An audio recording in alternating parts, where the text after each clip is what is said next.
নমস্কার, তোমাদের সবাইকে সানাস স্মাইল এডুকেশন সেন্টারে স্বাগত জানিয়ে আজকের ক্লাসটি শুরু করছি। আজকে তোমাদের সঙ্গে আলোচনা করব তোমরা যারা অষ্টম শ্রেণীর তৃতীয় পর্যায়ক্রমিক মূল্যায়ন পরীক্ষা দেবে তোমাদের জন্য রায় ও মার্টিন প্রশ্ন বিচিত্রা থেকে আজকে সমাধান করে দেখাবো অষ্টম শ্রেণীর ইতিহাস বিষয়ে মডেল নাম্বার 9 অর্থাৎ 9 নম্বর স্কুলের যে সমস্ত ছোট ও বড় প্রশ্নগুলি আছে সমস্ত প্রশ্নের উত্তরের সমাধান করে দেখাবো। তোমাদের অষ্টম শ্রেণীর আগের ভিডিওতে আমরা ভূগোল, পরিবেশ, বাংলা বিষয় সমাধান করে দেখানো আছে। এছাড়াও ইতিহাসের 1 থেকে 8 নম্বর মডেল সেট সমাধান করা দেখানো আছে। তোমরা যারা এখনও দেখোনি আমাদের প্লেলিস্টে গেলে পেয়ে যাবে। চলো দেরি না করে মূল বিষয়ে যাওয়া যাক। প্রথমে দেখো 1 নম্বরে কি আছে, কলকাতা ফোর্ট উইলিয়াম কলেজ প্রতিষ্ঠিত হয়, এটা উত্তর হবে অপশান এ 1800 খ্রিস্টাব্দে। দুই দেখো কলকাতা এশিয়াটিক সোসাইটি প্রতিষ্ঠা করেন, এটা উত্তর হবে উইলিয়াম জোন্স, অপশান বি। তারপরে দেখো হিন্দু কলেজ প্রতিষ্ঠিত হয়েছিল, উত্তরটা হবে 1817 খ্রিস্টাব্দে, অপশান সি। তারপরে দেখো 4 দাগ বেঙ্গল গ্যাজেট নামে একটি সাপ্তাহিক পত্রিকা প্রকাশ করেন, এটা উত্তর হবে option B, James August Hicky. 5 দাগ দেখো আত্মীয় সভা প্রতিষ্ঠা করেন রাজা রামমোহন রায়, অপশান এ।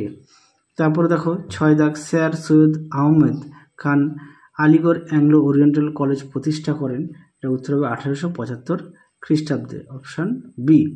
তারপরে দেখো ইন্ডিয়ান লীগ প্রতিষ্ঠা করেন, এটা উত্তর হবে অপশান বি, শিশির কুমার ঘোষ। পরবর্তী প্রশ্ন দেখো 8 দাগের Bengal chemical and pharmaceutical works প্রতিষ্ঠা করেন, সঠিক উত্তরটি হবে অপশান সি, আচার্য প্রফুল্লচন্দ্র রায়। পরবর্তী দেখো 9 দাগের দক্ষিণ আফ্রিকা থেকে মহাত্মা গান্ধী ভারতে ফেরেন, এটা উত্তর হবে 1915 খ্রিস্টাব্দে, অপশান বি। পরবর্তী দেখো তাম্রলিপ্ত জাতীয় সরকার গঠিত হয়, সঠিক উত্তর হবে অপশান বি, সতীশচন্দ্র সামন্ত এর উদ্যোগে। পরবর্তী দেখো 11 দাগ ব্রিটিশ প্রধানমন্ত্রী র্যামসে ম্যাকডোনাল্ড সাম্প্রদায়িক বাটোয়ারা নীতি ঘোষণা করেন, এটা উত্তর হবে 1932 খ্রিস্টাব্দে, অপশান বি। পরবর্তী দেখো লর্ড ওয়াওয়েলের সভাপতিত্বে মুসলিম লীগ ও কংগ্রেসের মধ্যে সিমলায় বৈঠক হয়েছিল, এটা উত্তর হবে 1945 খ্রিস্টাব্দে, অপশান সি। পরবর্তী দেখো 13 দাগ গণপরিষদের স্থায়ী সভাপতি ছিলেন, সঠিক উত্তর হবে doctor Rajendra Prasad, option B. তারপরে দেখো ভারতের সংবিধানে নাগরিকদের মৌলিক অধিকার দেওয়া হয়েছে, সঠিক উত্তর হবে অপশান বি, 6টি। পরবর্তী দেখো ঠিক বা ভুল নির্ণয় করো। 1 দাগ লর্ড কর্নওয়ালিস সিভিল সার্ভিস ব্যবস্থা চালু করেন, এটা ঠিক। 2 দাগ দেখো রামমোহন রায় সংস্কৃত শিক্ষা ও সংস্কৃত কলেজ প্রতিষ্ঠার বিরোধিতা করেন, এটাও ঠিক। 3 দাগ দেখো স্বামী বিবেকানন্দ নারীর স্বাধীনতায় বিশ্বাসী ছিলেন না, এটা ভুল। 4 দাগ দেখো কলকাতায় জাতীয় কংগ্রেসের প্রথম অধিবেশন বসে, এটাও ভুল। 2 দাগ দেখো বিমানান চম্পারণ আহমেদাবাদ খেরা ডান্ডি, এটা উত্তর হবে আহমেদাবাদ, পরেরটা হবে দুপলে। আচ্ছা 3 দাগ হবে সূর্য সেন, 4 দাগ হবে ধনতান্ত্রিক। তারপর দেখো কয় স্তম্ভের সঙ্গে ক্ষয় স্তম্ভ মেলাও। আচ্ছা কি আছে, হিন্দু পেট্রিয়ট হবে, দেখে নাও। আচ্ছা তোমরা স্তম্ভ মেলাটা একটু দেখে নাও, হ্যাঁ, আমি উত্তরটা বললাম না। পরবর্তী দেখো কি আছে, এবার দেখো ডি দাগের হুল শব্দের অর্থ কি, উত্তরটা হবে বিদ্রোহ। 2 দাগে আছে ভারতের প্রথম ভাইসরয় কে ছিলেন, উত্তরটা হবে লর্ড ক্যানিং। 1 দাগে প্রশ্ন দেখো মেকলে মিনিটে কি বলা হয়েছিল, উত্তরটা দেখো দেখে নাও, মেকলে মিনিটে কি বলা হয়েছে, এখান থেকে এই পর্যন্ত উত্তরটা লিখবে। পরবর্তী প্রশ্ন দেখো 2 দাগ উডের প্রতিবেদন বলতে কি বোঝো, উত্তরটা দেখো দেখে নাও প্রশ্নের উত্তরটি, এখান থেকে এই পর্যন্ত উত্তরটা লিখবে। পরবর্তী প্রশ্ন দেখো কি আছে, সভা সমিতির যুগ বলতে কি বোঝো, দেখো প্রশ্ন উত্তরটি, দেখে নাও প্রশ্ন উত্তরটি, এখান থেকে তোমরা এই অবধি লিখবে। পরবর্তী প্রশ্ন দেখো অর্থনৈতিক জাতীয়তাবাদ বলতে কি বোঝো, দেখে নাও প্রশ্ন উত্তরটি,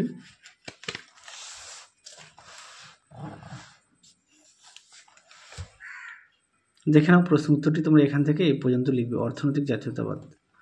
পরবর্তী প্রশ্ন দেখো কি আছে, 5 দাগের কাকে কেন সীমান্ত গান্ধী বলা হয়, উত্তরটা দেখো দেখে নাও প্রশ্ন উত্তরটি, কাকে কেন সীমান্ত গান্ধী বলা হতো, এখান থেকে এই পর্যন্ত উত্তরটা লিখবে। পরবর্তী প্রশ্ন দেখো ভারতীয় সংবিধানে উল্লেখিত সার্বভৌম কথাটির অর্থ কি? এটা তোমাদের পেজ নাম্বার দেওয়া আছে, একটু দেখে নিও। পরেরটা দেখো, ধর্মনিরপেক্ষ বলতে কি বোঝানো হয়েছে। দেখে নাও প্রশ্নের উত্তরটি। দেখে নাও প্রশ্নের উত্তরটি।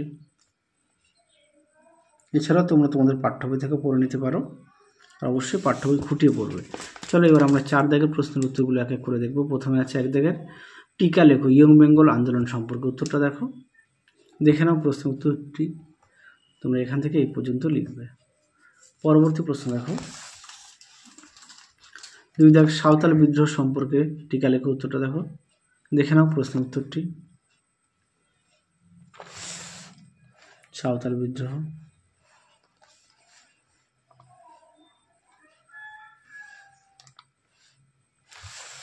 এই পর্যন্ত লিখবে।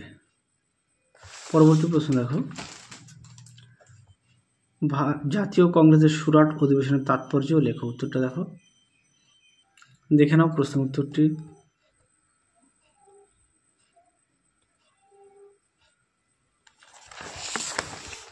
পরবর্তী প্রশ্ন দেখো, 4 দাগ, ভারতীয় সংবিধানের প্রস্তাবনার তাৎপর্য লেখো। দেখে নাও প্রশ্নের উত্তরটি। দেখে নাও প্রশ্নের উত্তরটি, তোমরা এখান থেকে লিখবে, এই পর্যন্ত লিখবে। পরবর্তী প্রশ্ন দেখো, বিনয় বাদল দীনেশ ও অলিন্দ অভিযান এর সংক্ষিপ্ত পরিচয় দাও। দেখো প্রশ্নের উত্তরটি,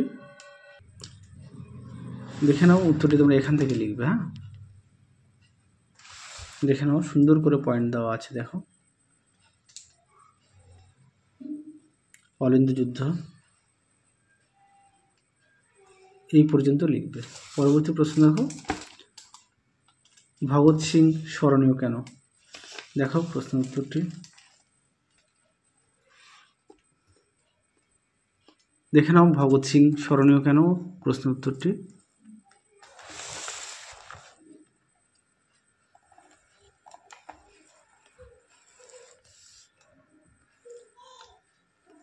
এই পর্যন্ত লিখবে। পরবর্তী প্রশ্ন দেখো, বিংশ শতকের প্রথম দিকে বাংলায় বিভিন্ন গুপ্ত সমিতি গড়ে উঠেছিল কেন? দেখো উত্তরটি। দেখে নাও প্রশ্নের উত্তরটি। পরবর্তী প্রশ্ন দেখো, 8 দাগ, ভারতের সংবিধানে নাগরিকদের কটি ও কী কী মৌলিক অধিকার রয়েছে? দেখে নাও প্রশ্নের উত্তরটি।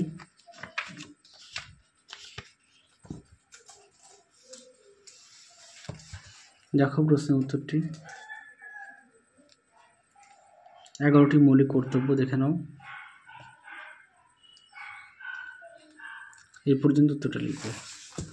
পরবর্তী দেখো, 5 দাগের প্রশ্নগুলো দেখে নাও। এতক্ষণ দেখালাম তোমাদের প্রশ্ন মনে হচ্ছে 3 নম্বর, এবার হচ্ছে 5 নম্বরের 1 দাগের প্রশ্ন দেখো, সমাজ ও শিক্ষা সংস্কারের ক্ষেত্রে বিদ্যাসাগরের অবদান লেখো। উত্তরটি দেখো, দেখে নাও প্রশ্নের উত্তরটা। এই পর্যন্ত লিখবে। পরবর্তী প্রশ্ন দেখো কি আছে, 2 দাগ, 1942 খ্রিস্টাব্দে ভারত ছাড়ো আন্দোলনের গুরুত্ব লেখো। উত্তরটা দেখো, দেখে নাও প্রশ্নের উত্তরটি। এই পর্যন্ত উত্তরটা লিখবে। 3 দাগ দেখো, ভারতের সাম্প্রদায়িকতার উদ্ভবের কারণগুলি লেখো। উত্তরটা দেখো, দেখে নাও প্রশ্নের উত্তরটি, সুন্দর করে দেওয়া আছে।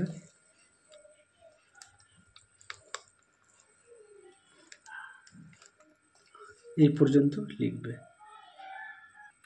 পরবর্তী প্রশ্ন দেখো, 4 দাগ, কি আছে, ভারতের স্বাধীনতা সংগ্রামে সুভাষচন্দ্র বসু ও আজাদ হিন্দ বাহিনীর ভূমিকা আলোচনা করো। দেখো প্রশ্নের উত্তরটি। দেখে নাও প্রশ্নের উত্তরটি।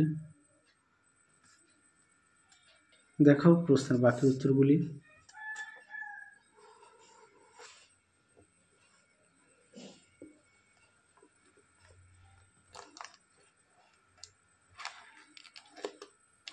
দেখে নাও, এই পর্যন্ত উত্তরটা লিখবে। সরি, আরেকটু আছে। হ্যাঁ, এই পর্যন্ত লিখবে। পরবর্তী প্রশ্ন দেখো, সম্ভবত শেষ প্রশ্ন তোমাদের, 5 দাগের, 1857 সালের বিদ্রোহের প্রকৃতি লেখো। উত্তরটা দেখো, দেখে নাও প্রশ্নের উত্তরটি। এই পর্যন্ত লিখবে। তাহলে চলো আজকের মতো এখানেই সমাপ্ত করছি। আবার দেখা হবে খুব শীঘ্রই তোমাদের পরবর্তী ভিডিওতে। তোমরা সবাই সুস্থ থেকো, ভালো থেকো। আজকের মতো টাটা।